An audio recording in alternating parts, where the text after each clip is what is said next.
Hello friends, स्वागत है आपका सीएनजी क्लास 12th पर। तो आज हम केमिस्ट्री पढ़ने वाले हैं, यानी कि आज रसायन विज्ञान हम पढ़ने वाले हैं। और इसमें आपको 10 प्रश्न बताएंगे ऐसा जो कि आपके एग्जाम में बहुत बार पूछे गए हुए और पूछे जा सकते हैं। आपका जो एग्जाम देने वाले हैं 2025 में, तो इसके लिए बहुत ही ज़्यादा इंपॉर्टेंट रहेगा। तो चलिए क्या करते हैं, समझना स्टार्ट करते हैं। वो 10 प्रश्न कौन सा है, चलिए समझना स्टार्ट करते हैं। और ये इंग्लिश मीडियम और हिंदी मीडियम दोनों स्टूडेंट के लिए है, तो घबराएंगे नहीं, अच्छे तरीके से समझते हुए चलेंगे। तो उससे पहले आप लोग शेयर जरूर कर देंगे, शेयर कर दीजिए क्योंकि इंपॉर्टेंट क्लास चल रहा है। शेयर कर सकते हैं, जो भी नए बच्चे होंगे इस चैनल को सब्सक्राइब भी कर लेंगे, सब्सक्राइब भी कर लेंगे। चलिए समझना स्टार्ट करते हैं। सबसे पहला प्रश्न देखिए क्या करा है कि समव्यवता क्या है। समव्यवता क्या है आखिर, आपका शॉर्ट क्वेश्चन है इसलिए, लेकिन आपको एग्जाम में आ सकता है।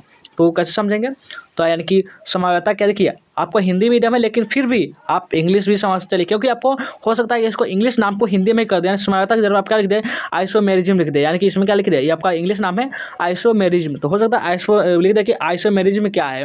आपको आपको कन्फ्यूज जाएंगे ना इस पर, इस आपका पुराना आदत है बिहार बोर्ड का, कन्फ्यूज करता है। इस पर हम भी हो गए थे जब एग्जाम में अपना एग्जाम दे रहे थे 12 का। तो चलिए इसको समझेंगे, समव्यवता क्या है। समव्यवता क्या है, तो वैसे यौगिक जिनके अणुसूत्र समान हो परंतु संरचना सूत्र जो को वो भी अलग अलग होते हैं, तो उसी का हम समव्यवता, बहुत सिंपल सा भाषा है, उसका हम समव्यवता कहते हैं। और तथा इस घटना को हम समव्यवता कहते हैं। समव्यवी उसे कहते हैं वैसे यौगिक जिनके अणुसूत्र समान परंतु संरचना सूत्र अलग अलग होते हैं, उसे हम समव्यवी कहते हैं। और इस घटना को होता है उसको हम समव्यवता कहते हैं। यानी कि व्हाट इज आइसोरिज्म, तो इसका आपका आंसर हो जाएगा कि compounds which have similar molecular formula but different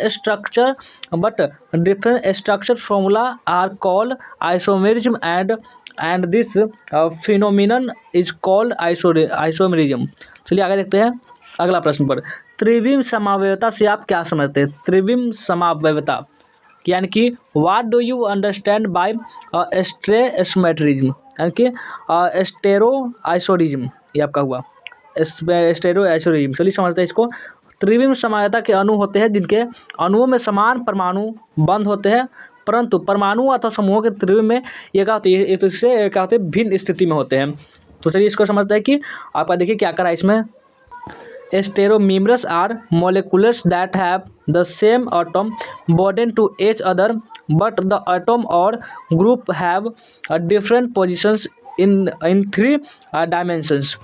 देखते हैं आगे तीसरा प्रश्न। गोल्ड नंबर क्या है। गोल्ड नंबर आपका इंग्लिश में भी आ सकता है इसलिए इंग्लिश लिख दिया।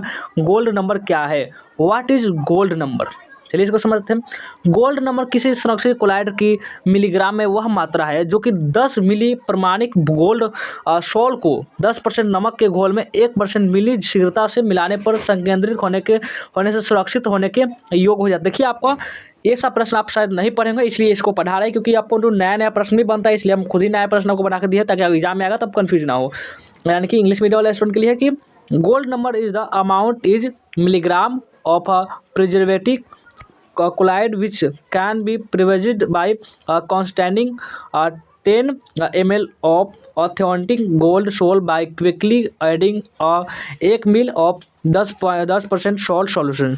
देखते हैं आगे अगला प्रश्न। 4 प्रश्न क्या कह रहा है, संलग्नी। इसको आप लिंगेन में पूछ सकता है कि इंग्लिश नाम इसे लिख दे हुआ कि संलग्नी ना पूछ कर एग्जाम में लिंगेन भी पूछेगा तो कंफ्यूज नहीं होना है, आपका यही आंसर लिखना है। तो संलग्नी क्या है, यानी कि लिंगेन क्या है, तो आंसर कैसे लिखना है, आपको उत्तर लिखना है उप सहसंयोजक यौगिक में केंद्रीय परमाणु या फिर आयन से संलग्न अन्य परमाणु या समूह को क्या कहते हैं, संलग्नी कहते हैं। जैसे कि K4 या फिर CH6 में CN क्या है, CN इसमें क्या है, संलग्नी होता है। तो सी यानी कि लिंगेड।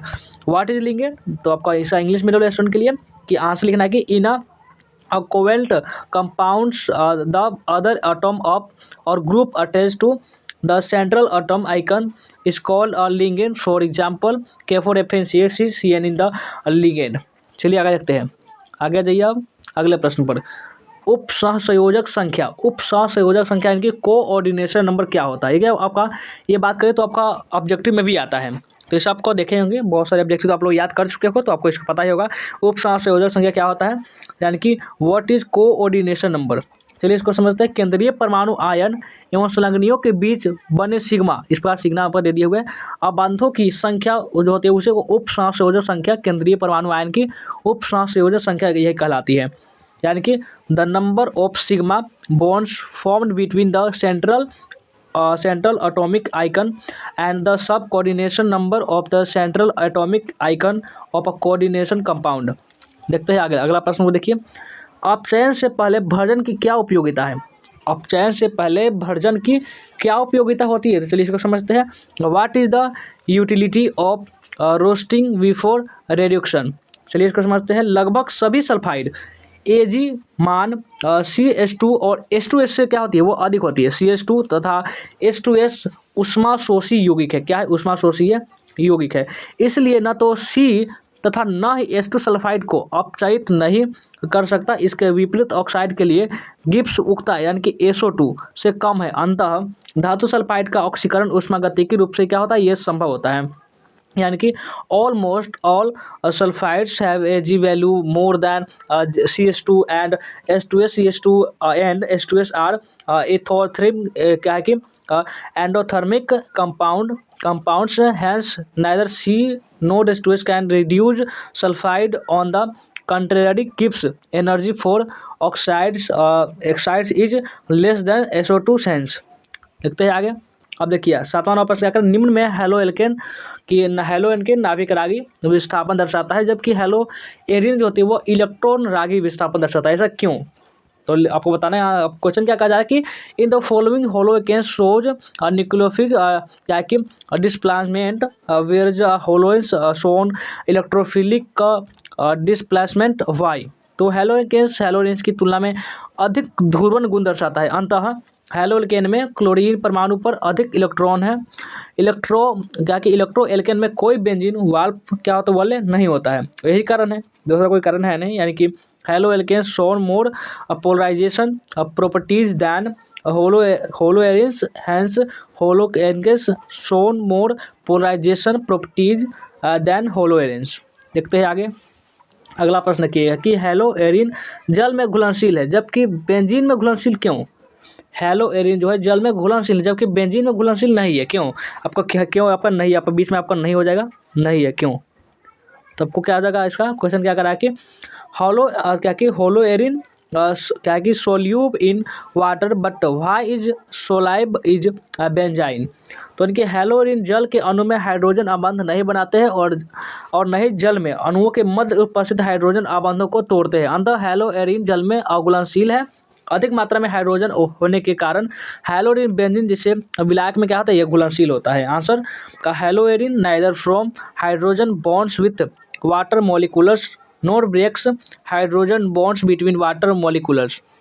देखते हैं 9वां प्रश्न की क्या करा है। 9वां प्रश्न में कि क्लोरोबेंजीन का जलांशन अधिक ताप एवं दाब का पर होता है। जो क्लोरोबेंजीन का जो जलांशन होता है वो अधिक सबसे ताप और दाब पर होता है, लेकिन ट्राई नाइट्रोबेंजीन का जलांशन कमरे के तापक्रम पर होता है। ऐसा क्यों? यानी कि hydrolysis of chlorobenzene occurs at high temperature and pressure, but hydrolysis of trinitobenzene occurs at room temperature. Why?